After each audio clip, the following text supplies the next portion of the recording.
दोस्तों, आज हम भारत का राजनीतिक भूगोल जानेंगे और इसमें हम देखेंगे परिचय, इसकी स्थिति और आकार कहाँ है। मतलब इसमें जो गोलार्ध किस गोलार्ध में स्थित है, इसका विस्तार कितना है, इन सब चीज़ों का, राज्यों का निर्माण, क्योंकि आप जानते होंगे कि राज्यों का निर्माण एक क्रमानुसार हुआ है। तो हम इसमें देखेंगे पड़ोसी देश कौन कौन से, इसमें कितनी सीमा है, उस सीमाओं का नाम क्या है, इन सब चीज़ों को यहाँ पे देखेंगे। और निष्कर्ष के तौर पे हम देखेंगे दोस्तों, आज हम ये भारत का भौतिक भूगोल के अंतर्गत स्थल मंडल के तहत ये हमारा दूसरा वीडियो है। तो जो है कि आप राजनीतिक भूगोल इसमें हम क्यों पढ़ते हैं, चूँकि ये इसका अंग है नहीं, लेकिन फिर भी हम इसे इसलिए पढ़ते हैं क्योंकि आज सारे देश और राज्य की बाउंड्री निर्धारित हो गई है, सब अलग अलग है।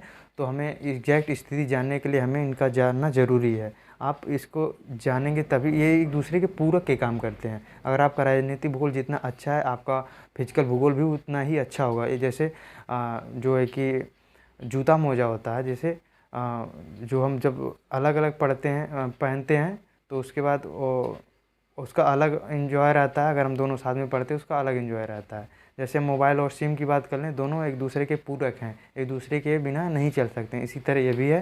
तो हम सबसे पहले इसमें परिचय देखें।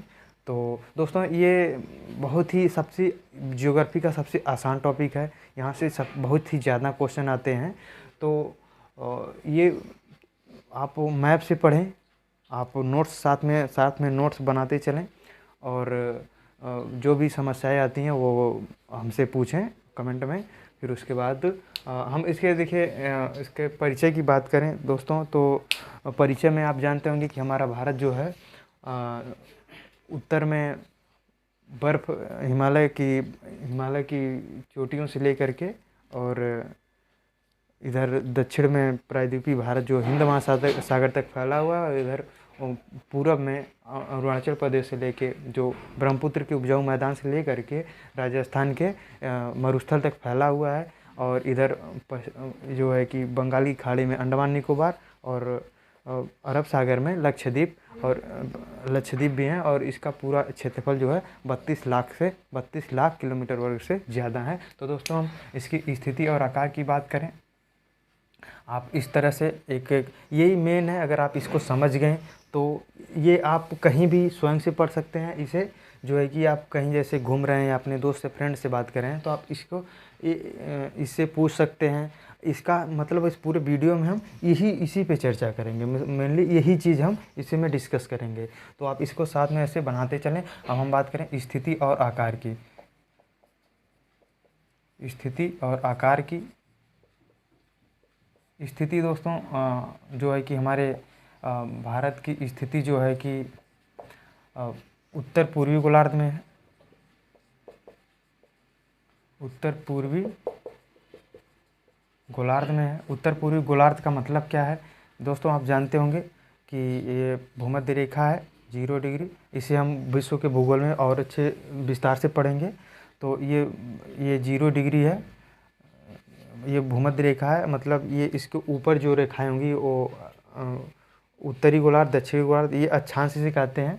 पृथ्वी को जो क्षैतिज बांटती है उसे अक्षांश कहते हैं। अक्षांश के ऊपर जो हिस्सा है, ये ऊपर वाला, इसे नॉर्थ कहेंगे, मतलब उत्तर, और इधर नीचे है दक्षिण। अगर उत्तर और दक्षिण की बात करेंगे तो वो क्या हो जाएगा, वो अक्षांश की बात होगी। और इधर इसी तरह हम इसको बांटते हैं, इस तरह से पृथ्वी को बांटते हैं। तो ये जो है कि गोलार्ध, ये जो है कि देशांतर हो जाता है। ये पूर्वी देशांतर, ये उत्तरी देशांतर, पूर्वी ये पश्चिमी देशांतर, और जो है कि ये हो गया उत्तरी गोलार्ध, दक्षिणी गोलार्ध। अपनी भारत की स्थिति जो है वो यहाँ पर है, इस तरह है यहाँ पे। तो ये किधर पड़ रहा है, अक्षांश में, उत्तरी अक्षांश में, उत्तरी गोलार्ध में पड़ रहा है। और इधर देखें तो ये पूर्वी गोलार्ध में है, ये पूर्वी गोलार्ध में है। तो इसलिए भारत की एग्जैक्ट स्थिति उत्तर पूर्वी गोलार्ध हो जाती है। और इसकी बात करें अक्षांश की, तो अक्षांश दोस्तों, ये जो है, ये वाला रीजन, ये आप देखेंगे ये 180 भागों में बटा है। जो है कि ये 180 अक्षांश हैं, 181, ये 80, ये जो है कि ये जो अक्षांश पूरा वो 181 है। तो जो है कि यहाँ ये वाला एग्जैक्ट पोजीशन जो है इसका, वो 6 8 डिग्री 4 मिनट है।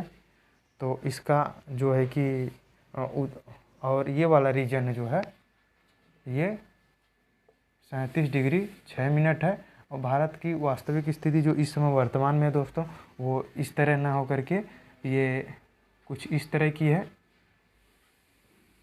ये स्वतंत्रता के बाद जब भारत पाक से लड़ाई हुई थी तो उस समय इस पे पीओके ने अधिकार किया था। हालांकि ये हमारी भारत का है, भारत इस पे दावा भी करता है और हमारा है भी ये। और इधर ये 1961 में चीन से पहले ये हमारा हिस्सा था, 61 के बाद से ये चीन इस पे अधिकार कर लिया। तो हमारी एग्जैक्ट स्थिति ये वाली है। 62 में चुनाव चीन से युद्ध हुआ था तो उसमें उस पर अधिकार किया था। तो ये जो है ये कन्याकुमारी है। भारत का दक्षिणतम बिंदु जो है भारतीय भूभाग का दक्षिणतम बिंदु कन्याकुमारी, और इसे इंदिरा काल कहते हैं। ठीक है। और जो है कि ये उत्तर पूर्वी गोलार्ध में है। अक्षांश जो है, अक्षांश 8 डिग्री 4 मिनट से लेके 37 डिग्री 6 मिनट तक है। ये कन्याकुमारी से इंदिरा काल तक है। और इसकी जो है ये दूरी जो है ये 3200 ये जो है कि 3214 है। और ये जो है ये वाली दूरी ये 2933 किलोमीटर है। ये 3214 किलोमीटर है। और इसकी ये देशांतरी दूरी दोस्तों, इसे देशांतरी वाली है। तो ये 68 डिग्री 7 मिनट से लेकर के, और इधर है 95 25 ये 97 25 मिनट। ठीक है। इसकी देशांतरी दूरी हो गई। और ये दूरी जो हो गई ये 2933 किलोमीटर हो गई। और इसकी जो ये है जो पश्चिमी अथवा प्लेस है हमारे भारत में, वो है गौरमोता। और ये जो है सबसे पूर्वी वाला हिस्सा ये है किविधु, जो कि अरुणाचल प्रदेश में पड़ता है। और अब इसको हम अगर लिखना चाहें इस तरह से आप मैप में बना लें, जो है कि आप में मैप बना लेंगे तो आपको इस तरह से लिख के रटना नहीं पड़ेगा। इस तरह आप समझ लेंगे, समझ के जब पढ़ेंगे तो आप चीज़ें भूलेंगे नहीं, लंबे समय तक याद रहेगा। अब हम अक्षांश की बात करें, भारत की अक्षांश जो है इसको हम 2 भाग में बांट के बात करेंगे। एक जो है कि मुख्य भूभाग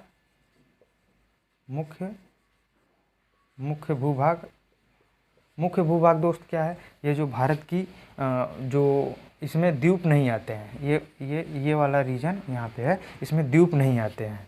ठीक है। मुख्य भूभाग जो ये बड़ा वाला हिस्सा है ये वाला, इसमें द्वीप शामिल नहीं है। ये मुख्य भूभाग का कितना है 8 डिग्री 4 मिनट से लेकर के 37 डिग्री 6 मिनट तक है। और ये कहाँ से कहाँ तक है? ये कन्याकुमारी से इंदिरा काल तक है। इसकी ये कन्याकुमारी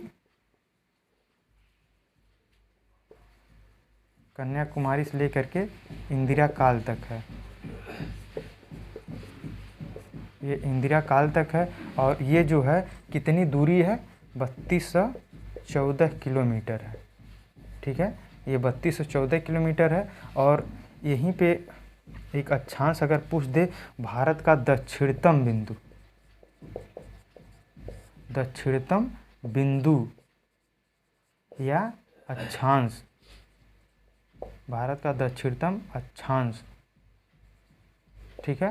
भारत का दक्षिणतम स्थान दोस्तों, भारत का दक्षिणतम स्थान, ये मुख्य भूभाग का, अगर एग्जाम में आप केयरफुली होके इसे ध्यान दें कि ये जो है कि ये भारत का मुख्य भूभाग अगर पूछ दे तो ये वाला होगा आंसर। अगर दक्षिणतम बिंदु पूछते तो ये वाला होगा। ये जो है 6 डिग्री 4 मिनट से लेकर के 6 डिग्री, भारत का दक्षिणतम बिंदु ये वाला है। ठीक है। भारत का दक्षिणतम बिंदु, भारत का भूभाग है तो भारत का दक्षिणतम बिंदु ये वाला है। अगर भारत का भूभाग मुख्य भूभाग पूछ ले तो ये वाला है। ठीक है। तो ये इस पॉइंट को जो कहते हैं ये इंदिरा पॉइंट कहते हैं, इंदिरा पॉइंट कहते हैं इसे।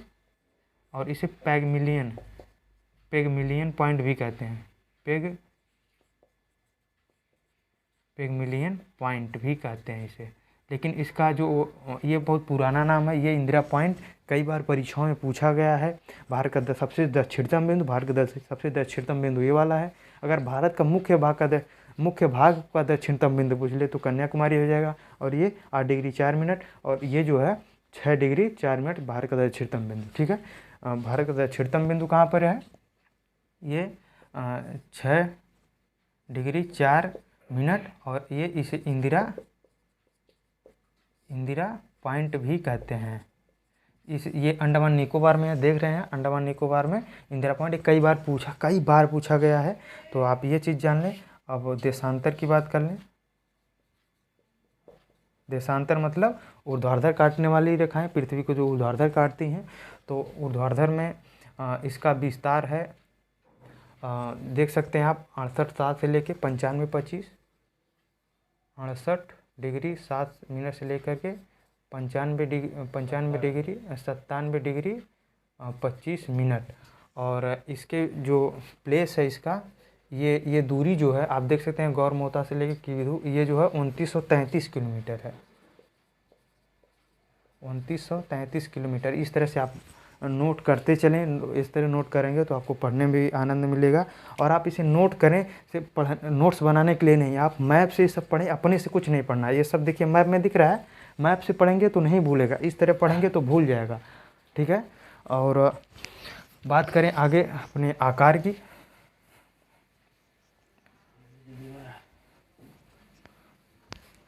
आकार की भारत का क्षेत्रफल दोस्तों, इसी तरह इसे में ऐड करते जाइए। क्षेत्रफल कितना है आप जान सकते हैं, 32,87,263 किलोमीटर वर्ग है। ठीक है, आप इसे आसानी से याद रहे, 32.8 लाख किलोमीटर वर्ग भी कह सकते हैं। ठीक है, आप इसे इस तरह से भी लर्न कर सकते हैं। तो दोस्तों ये क्षेत्रफल पूरे विश्व का, हमारे पूरे विश्व में जो भूभाग है उसका 2.4% है। ठीक है, 2.4% है। अब बात करें भारत जो है कि विश्व में 7वां स्थान है, क्षेत्रफल की दृष्टि से भारत का 7वां स्थान है, भारत का क्षेत्रफल 7वां स्थान है। और कौन कौन है इसमें कौन कौन और पहले हैं, तो पहले पे पड़ता है रूस, रसिया, फिर उसके बाद कनाडा, फिर USA अमेरिका, फिर उसके बाद जो है चाइना, फिर उसके बाद ब्राज़ील। ये ब्राज़ील दोस्त, इंग्लिश थोड़ी सी मिस्टेक हो सकती है, ब्राज़ील। फिर उसके बाद जो है कि ऑस्ट्रेलिया, ये ऑस्ट्रेलिया हो जाएगा। फिर उसके बाद इंडिया हो गया। दोस्त इस तरह थोड़ा शॉर्ट फॉर्म लिखेंगे तो आपको लिखने में भी कम समय मिलेगा, आपका जगह भी बचेगा। इस तरह थोड़ा शॉर्ट फॉर्म का यूज करें। तो ये हो गया क्षेत्रफल। और बात करें जनसंख्या में भारत दूसरे स्थान पे है, दूसरा स्थान है, भारत का दूसरा स्थान है। तो पहला स्थान किसका है आप जानते ही होंगे, चाइना। और आने वाले कुछ समय में भारत इसे भी पीछे छोड़ देगा, चाइना, फिर उसके बाद इंडिया। और जानना चाहते हैं तो जो है कि ये इसके बाद है USA, फिर उसके बाद इंडोनेशिया, फिर ब्राज़ील,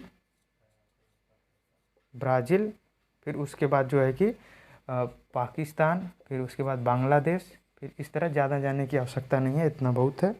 अब हम बात करते हैं अगला, इसकी सीमा, इसकी बाउंड्री कितनी है। इसकी बाउंड्री की बात करें तो दोस्तों सीमा को हम 2 भाग में बांट लें, एक स्थलीय सीमा, एक तटीय सीमा। स्थलीय सीमा की जो है, जो स्थल से सटा हुआ है, मतलब ये पाकिस्तान से लेकर के ये वाला इधर नेपाल, भूटान, चाइना होते हुए ये बांग्लादेश, ये वाला रीजन जो है, यहाँ से लेकर के यहाँ तक की दूरी है वो है 17,500 किलोमीटर। और ये है ये दोस्तों 15,200 है। ठीक है, ये सॉरी दोस्त, ये 15,200 किलोमीटर है और ये 7,500 किलोमीटर है। आप दोनों जोड़ लेंगे तो पूरा मिल जाएगा। ठीक है, अब हम बात करेंगे राज्यों का निर्माण। दोस्तों हमारा अगला टॉपिक है राज्यों का निर्माण। क्योंकि राज्यों का निर्माण आप देखते हैं, जो आज हमें राज्य दिखाई देते हैं वो आज इसका भी एक समय से, एक धीरे धीरे एक समय से इसका निर्माण हुआ है। तो इसके इतिहास को देखते हैं। आप जानते हैं कभी जल्दी ही सबसे 2014 में तेलंगाना अलग हुआ है। उसके पहले धीरे धीरे 2000 में ये छत्तीसगढ़, उत्तराखंड, झारखंड, इसके पहले भी कई राज्य अलग हुए हैं। तो हम इसको देखेंगे, यहाँ से काफ़ी अच्छे क्वेश्चन आते हैं। तो राज्यों का निर्माण में एक बहुत ही दिलचस्प बात है दोस्तों। जब हमारा देश आज़ाद हुआ था तो उस समय रियासतें और जो ब्रिटिश जो प्रांत थे उसी के तहत शासन चलता था। ये बहुत बड़ा बदलाव 1956 में आया है। इसके पीछे भी एक घटना है। इस बीच बहुत से सारे राज्य थे जो अपने भाषा के आधार पर राज्यों का मांग कर रहे थे। जैसे तमिलनाडु जो है, तेलुगु जो है तमिल से अलग होकर के अपना तेलुगु भाषी क्षेत्र मांग रहे थे। और इधर गुजरात, ये गुजराती और ये मराठी भाषा से अलग हो रहे थे। ये पंजाब और पंजाबी और ये हरियाणवी भाषा से अलग हो, मतलब देश में भाषा के आधार पर मांग बहुत तेज़ हो रही थी। लेकिन चूँकि नया नया देश बना था तो विभाजन का दंश भी झेला था। इसलिए विभाजन के से दूर हटते थे हमारे जो लीडर थे उस समय के। वो नहीं चाहते थे कि भारत में और राज्यों का विभाजन हो। लेकिन आप देखेंगे इसका बहुत ही दिलचस्प इसमें घटना है। तो हम देखेंगे स्वतंत्रता के बाद से इसी तरह की राज्य लगभग 28-29 राज्य उस समय भी थे, छोटे बड़े। तो जब वो राज्यों की मांग होने लगी तो उसमें 2 कमेटी बनाई गई। एक धर कमेटी थी, धर कमीशन, ये धर आयोग और JVP आयोग बनाया गया बाद। ठीक है, ये इन्होंने भाषा के आधार पर कहा कि भाषा के आधार पर कोई गठन नहीं होगा, कोई राज्य का निर्माण नहीं होगा। इसके बाद जो है कि हमारे आंध्र प्रदेश के जो है कि एक गांधीवादी लीडर थे जिनका नाम पोट्टी रामुलु था, जिन्होंने आमरण अनशन कर दिया। चूँकि वो गांधीवादी थे तो इसलिए उनका हथियार अपनाया और आमरण अनशन किया। फिर उसके बाद जो है कि उनका 56 दिन बाद मृत्यु हो गया। उनके मृत्यु के बाद फिर उसके बाद इधर हड़कंप मच गया, हिंसात्मक आंदोलन होने लगे। तो फिर उसके बाद सरकार को मजबूर होकर के राज्य जो है कि आंध्र प्रदेश को अलग करना पड़ा। तो 1953 में आंध्र प्रदेश का निर्माण होता है। फिर उसके बाद जब ये पहला राज्य बन गया भाषा के आधार पे, तो जो है कि पूरे देश में भाषा के आधार पे मांग और तेज़ होने लगी। क्योंकि ये पहला बन गया तो इसलिए और सोचे कि हमारा भी बन जाएगा, तो ये अलग सब मांग होने लगी। तो उसके लिए एक फजल अली आयोग गठित किया गया, जिसमें 3 सदस्य थे। ये पूछा गया है क्वेश्चन, इसलिए ये फजल अली इसके अध्यक्ष थे। ये अध्यक्ष थे इसके, फजल अली इसके अध्यक्ष थे। और एक थे KM पडिक्कर और फिर एक हृदयनाथ कुंजरू, ये इसके सदस्य थे। इन्होंने कहा कि भाषा के आधार पे राज्यों का निर्माण होना चाहिए। तो दोस्तों जो है कि फिर उसके बाद संविधान में राज्य पुनर्गठन अधिनियम लाया गया 1956 में। ठीक है, तो फिर उसके बाद जो है कि 7वां कॉन्स्टिट्यूशन अमेंडमेंट 1956 में किया गया। और ये जो है कि 7वें भाग में इसमें संशोधन हुआ, जिसको आज निरस्त उस समय के जो राज्य थे उसको हटा करके जो है कि 14 राज्यों का निर्माण, 14 राज्य और 6 केंद्र शासित प्रदेशों का निर्माण किया गया, 6 यूटीज का निर्माण किया गया। फिर उसके बाद धीरे धीरे और राज्यों का निर्माण होता गया भाषा और प्रशासनिक आधार पे। तो ये इसका इतिहास रहा है 14 राज्यों को। उसमें सबसे पहले आंध्र प्रदेश का होता है। जैसे जैसे सभी हुए हैं उसका हम यहाँ पे उल्लेख कर देते हैं कब कब कौन हुआ है, लेकिन इसको हम संविधान में जब पहला भाग पढ़ेंगे वहाँ और डिटेल से चर्चा करेंगे। तो हम यहाँ पे 1953 में आपने देखा ये आंध्र प्रदेश का गठन हुआ सबसे पहले। फिर 1960 में गुजरात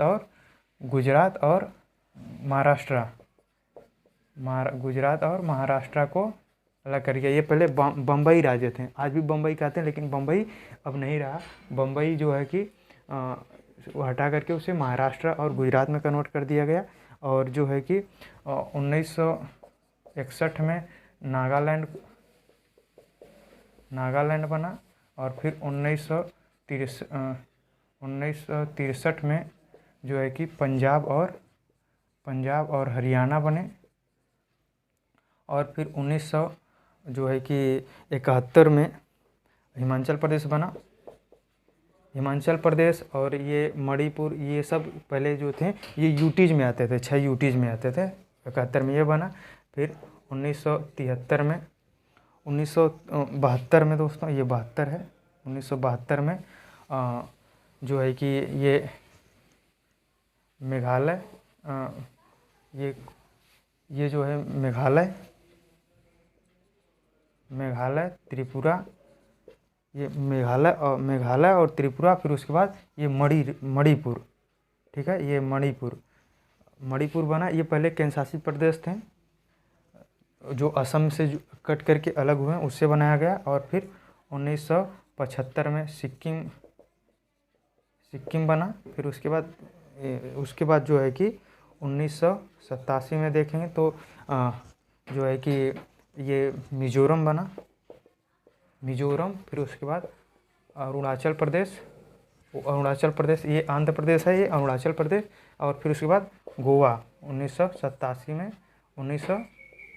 जो है कि गोवा बना यहाँ पे 1987 में, ठीक है।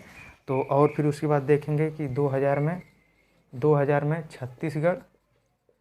छत्तीसगढ़ और फिर उत्तराखंड और जो है कि जो है कि ये झारखंड बना, ठीक है। इस तरह से आप शॉर्ट फॉर्म में लिख सकते हैं। शॉर्ट फॉर्म इजी रहता है लिखने में भी और आसानी से भी आ भी जाता है। आप शॉर्ट फॉर्म का भी यूज कर सकते हैं, आप इसे फुल फॉर्म में भी लिख सकते हैं। और फिर उसके बाद 2014 में जो है कि ये तेलंगाना अपना बना, ठीक है। और बात करें दो और जो है कि कुछ अधिग्रहित क्षेत्र थे जो विदेशियों के कब्जे में थे, जैसे कुछ फ्रांस के कब्जे में थे और कुछ गोवा के। अब फ्रांस में कौन कौन थे? फ्रांस में जो है कि ये पुडुचेरी वाला रीजन है। पुडुचेरी ये 1954 में इसे ये भारत को सौंप दिया। और इसमें कई राज्य ज़िले शामिल हैं, जैसे आप देखेंगे केरल में माही है। ये पूछा गया क्वेश्चन है, ये क्या है? केरल में है। और कराईकल है। कराईकल कहाँ है? ये तमिलनाडु में है। और फिर उसके बाद फिर पुडुचेरी जो है, पुडुचेरी ये तमिलनाडु में है। और ये यनम कहाँ पर है? ये अरुणाचल प्रदेश है। ये पूछा गया है कि वह कौन सा ज़िला है जिसे चारों ज़िले अलग अलग हैं, लेकिन उस चार ज़िले हैं लेकिन उसकी कोई बाउंड्री आपस में नहीं लगती है, तो कौन राज्य है? पुडुचेरी, ठीक है। और गोवा जो है 1961 में अलग हुआ। ये पुर्तगाली यहाँ पर थे, पुर्तगाली 1961 में अलग हुआ है, ठीक है। और दादर नागर हवेली, दमन दीव भी इसी के साथ अलग हुए हैं। इन्हीं का शासन था यहाँ पे। तो इस तरह दोस्तों हम राज्यों का निर्माण देख चुके हैं। अगला जो हमारा टॉपिक है वो पड़ोसी राज्य है। तो हम देखेंगे कि कर्क रेखा, ये भी पड़ोसी राज्य नहीं देखेंगे अभी, पहले उसी में राज्यों वाले में कर्क रेखा कई बार एग्जाम में पूछा गया कि कौन सी राज्य कर्क रेखा से नहीं जाती है, कर्क रेखा से जाती है। तो इसे बहुत ईजी है, देखिए यहाँ से ये थोड़ा सा तिरछा गया है, तो आप इसे सही बनाइएगा मैप में देख करके। ये ऐसे गया है, ये राजस्थान होते हुए ये छत्तीसगढ़, फिर झारखंड, फिर पश्चिम बंगाल, एकदम एग्जैक्ट बना है। आप यहाँ ये देख सकते हैं, ये वाला रीजन है, ये वाला, ठीक है। ये अपना कर्क रेखा है जो 23.5 डिग्री है। इसे हम और विस्तार से पढ़ेंगे आगे आगे के कक्षाओं में। जो है कि ये देखिए कहाँ से गया है, पहले गुजरात, फिर राजस्थान, फिर मध्य प्रदेश, फिर छत्तीसगढ़, फिर झारखंड, फिर पश्चिम बंगाल, त्रिपुरा और मिजोरम। तो इसे इसे एकदम इसी तरह से लर्न कीजिएगा, फिर उल्टे भी लर्न कर सकते हैं। ये कई बार पूछा गया है, इसमें दे देगा यूपी दे देगा, इसमें फिर उधर बिहार दे देगा, उड़ीसा दे देगा, यहीं पे मणिपुर लगा देगा। तो ये आप इसको पोजीशन समझ लीजिए, मैप से समझ लीजिए। आपको उस तरह पढ़ेंगे तो आप भूल जाएंगे, लेकिन इस तरह पढ़ेंगे तो नहीं भूलेंगे। तो आप कर्क रेखा से कितने राज्य गए हैं, 8 राज्य, ये भी एग्जैक्ट पूछा गया है। आप यहाँ से गुजरात से होते हुए आप वहाँ तक लिख लीजिए त्रिपुरा, और देख करके लिख लीजिए कहाँ कहाँ से गया है। आप ये लाइन देख सकते हैं, आप वहाँ पे अपना एटलस में देख सकते हैं, जो आप मैप दीवार में लगाए रहते हैं, वहाँ पे इसको रख के उसी तरह से लर्न कीजिए। आप मैप से लर्न करेंगे तो नहीं भूलेगा, ठीक है। इस तरह से लर्न करेंगे तो भूल जाएगा। और पूछा जाता है कि कितने राज्य समुद्र तट से हैं, समुद्र तटीय राज्य, समुद्र तटीय राज्य, समुद्र तटीय राज्यों में अपना 9 राज्य है। आप देख सकते हैं यहाँ से इसे गिनती करेंगे 9 राज्य है। और सबसे लंबा तट रेखा, लंबा तट रेखा भी बहुत बार पूछा गया है। लंबा तट रेखा, लंबा तटीय राज्य कौन सा है। तो आप एक चीज़ कई बार, ये कम से कम कई बार हर एग्जाम में कई बार पूछा गया। तो ये एग्जाम देखिए, सबसे लंबा तट है, देखिए इतना टेढ़ा मेढ़ा है, यहाँ तक है, तो ये गुजरात है, ठीक है। फिर उसके बाद ये देखेंगे अरुणाचल प्रदेश है, फिर उसके बाद है ये आंध्र प्रदेश है, और ये जो है तमिलनाडु तीसरे नंबर पे। ये कई बार, बहुत बार पूछा गया, अरेंज करने के लिए दे देती है, ये तो कई बार पूछा गया है, तो इसमें डाउट नहीं होना चाहिए। और इसका अलग अलग नाम भी है, इसे मालाबार, कोरोमंडल, इसे अलग अलग और भी कहते हैं। हम इसे अगली कक्षाओं में देखेंगे। तो अब हम देखेंगे कि भारत के पड़ोसी राज्य, पड़ोसी देश देख लेंगे, पड़ोसी देश। तो आप यहाँ पे देखें, आप मैप का भरपूर यूज कीजिए। अपने मैप को जो रूम में लगाए हैं उसको सिर्फ रखे मत रहिए, उसका भरपूर यूज कीजिए। तो यहाँ पे हम देखेंगे कि भारत के पड़ोसी राज्य कौन कौन से हैं। ये देखिए पाकिस्तान हो गया, और ये अफ़गानिस्तान है, AFG, ये अफ़गानिस्तान हो गया, और ये चाइना इधर। तो भारत के पड़ोसी देश कैट हैं, पड़ोसी देश कैट हैं, देख लीजिए, देख लीजिए कैटे हैं, 1 2 3 4 5 6 7, ठीक है।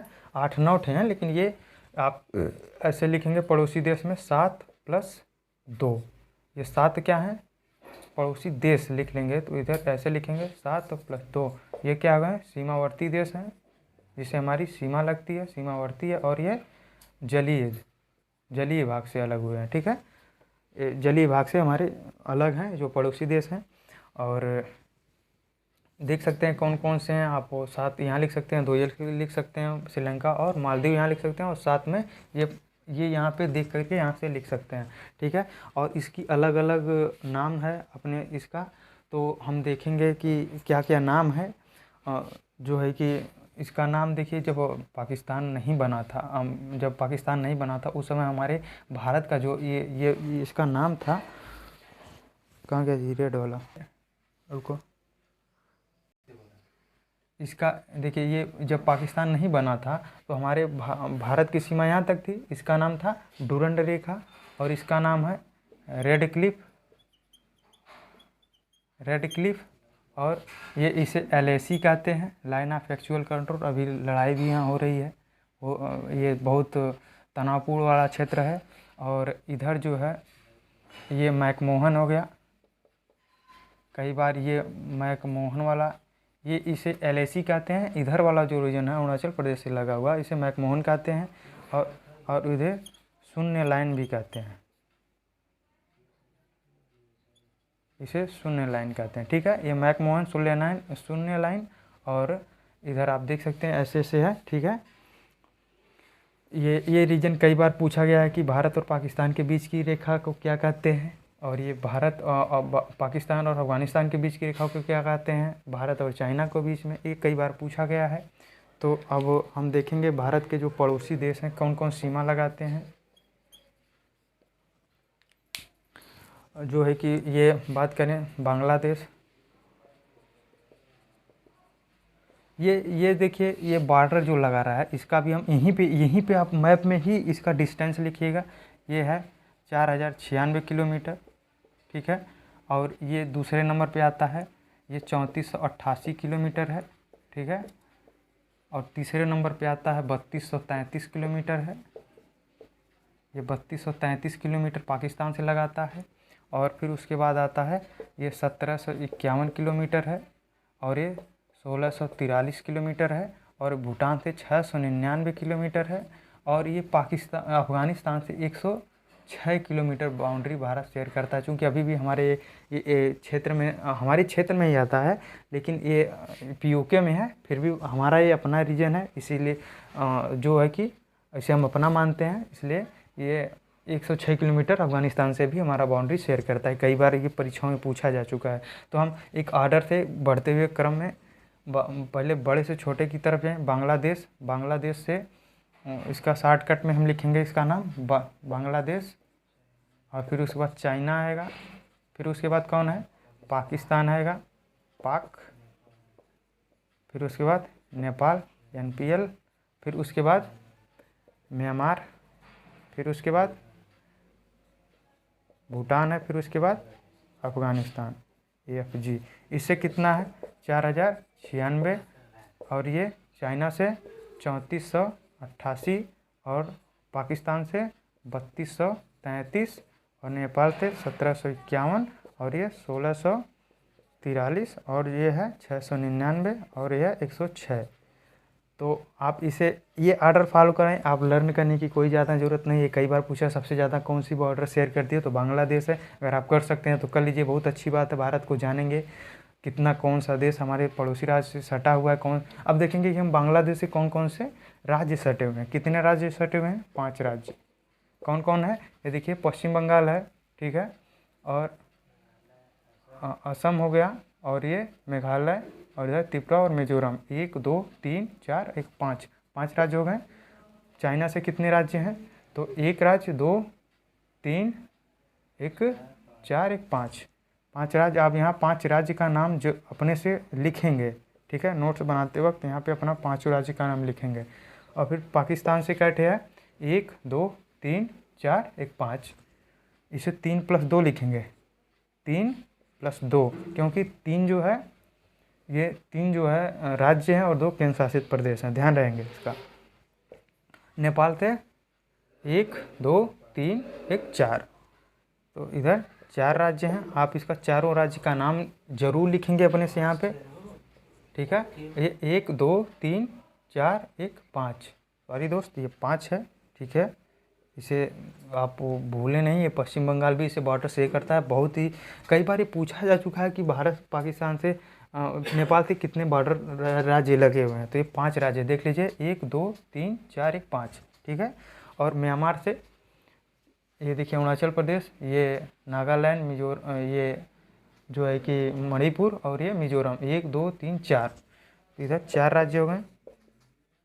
ये 4 राज्य का नाम अपने से लिख लीजिएगा। भूटान से देखें, भूटान से ये देखिए सिक्किम, ये सिक्किम और पश्चिम बंगाल और असम और अरुणाचल प्रदेश, 4 राज्य हो गए।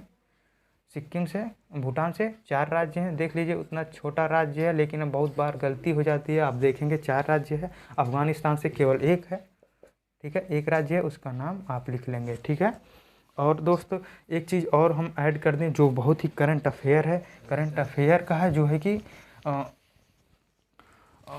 हम उसमें ऐड कर लीजिएगा आप राज्य वाले में, जो है कि जम्मू कश्मीर। और जो है कि जम्मू कश्मीर से पहले राज्य था, अलग हो गया। जो है कि 2 बने हैं, तो ये कब बना है? और इधर लद्दाख बना है। लद्दाख ये कब बना है दोस्तों? ये 5 अगस्त को ये राज्यसभा में ये बिल पास हुआ कि इसे अलग किया जाए। फिर उसके बाद 6 अगस्त को लोकसभा में। फिर उसके बाद 9 अगस्त को राष्ट्रपति महोदय ने इस पर स्वीकृति दे दी अपनी, यानी कि हस्ताक्षर किए हैं, ठीक है। और ये 31 अक्टूबर को जो एकता दिवस वल्लभ भाई पटेल की दिवस मनाई जाती है, 31 अक्टूबर 2019 को ये लागू हो गया आधिकारिक रूप से। यही डेट आपको याद रखना है, ये 31 अक्टूबर से लागू हो गया, ठीक है। ये आपको एग्जैक्ट यही डेट है, यही आधिकारिक डेट है, आप इसे याद करेंगे। इस सब चीज़ों को जानते रहें, इसमें से जो भी पूछा जाए आप उसे जानते रहें, ठीक है ना। अब यही पूछा जाएगा ज़्यादातर, हो सकता है, क्योंकि कब अलग हुआ है आधिकारिक रूप से यही है, ठीक है ना। कब प्रभावी हुआ है, तो कानून ये इस समय प्रभावी हुआ है। और एक चीज़, दादर नगर हवेली और दमन दीव को दादर नगर हवेली और दमन दीव को कब एक कर दिया गया, तो ये डेट है 26 जनवरी 2020 को, ठीक है। दोस्त आपकी कोई समस्या है तो कमेंट बॉक्स में पूछें, और जानकारी कैसी लगी और हमें बताएं, और इसे अपने दोस्तों के यहाँ भी भेजें ताकि उनको भी इन सब की जानकारी मिले। आप उनसे डिस्कशन करें, इन सब चीज़ों को डिस्कशन करें। फिर उसके बाद दोस्त चैनल को सपोर्ट करें, सब्सक्राइब करें। जय हिंद।